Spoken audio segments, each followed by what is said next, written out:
দুপুরে তো তোমাদের সাথে গায়ে হলুদের ভিডিওটা শেয়ার করেছি, এখন চলে এসেছি রাতে বিয়ের ভিডিওটা নিয়ে। তো প্রথমেই জানাই সবাইকে ওয়েলকাম আমার ভিডিওতে। আমায় কেমন লাগছে অবশ্যই কমেন্টে জানিও, ঠিক আছে? তারপরে আমাদের কনের সাথে দেখা হয়ে গেল। চলো আমাদের কনেকে আজকে কেমন লাগছে অবশ্যই কমেন্টে জানিও। খুব খুব মিষ্টি লাগছে আমার, আর যে সাজিয়েছিল খুব ভালো সাজিয়েছিল, খুব মিষ্টি দেখতে লাগছে।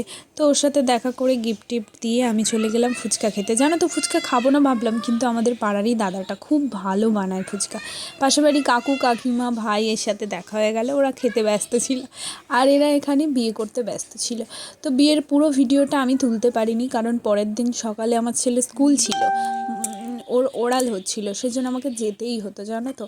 সেই জন্য ও বসে গেছিলো পাস্তা নিয়ে, ওকে আগে খাইয়ে দিয়েছিলাম মাটন কষা দিয়ে, ও শুধু ভাত খেয়েছে আর আমিও তাই মাটন কষা দিয়েই ভাত খেয়েছি। তো তোমাদের যদি ভিডিওটা ভালো লাগে অবশ্যই লাইক কমেন্ট শেয়ার করে দিও আর পাশে থেকো প্লিজ। আর পান নিয়ে বসেছিলাম, তারপরে পান মুখে দিয়ে, এত ঠান্ডা ছিল না, গায়ে চাদর চাপিয়ে পান মুখে দিয়ে বাড়ি ফিরছি। টাটা, ভালো থেকো।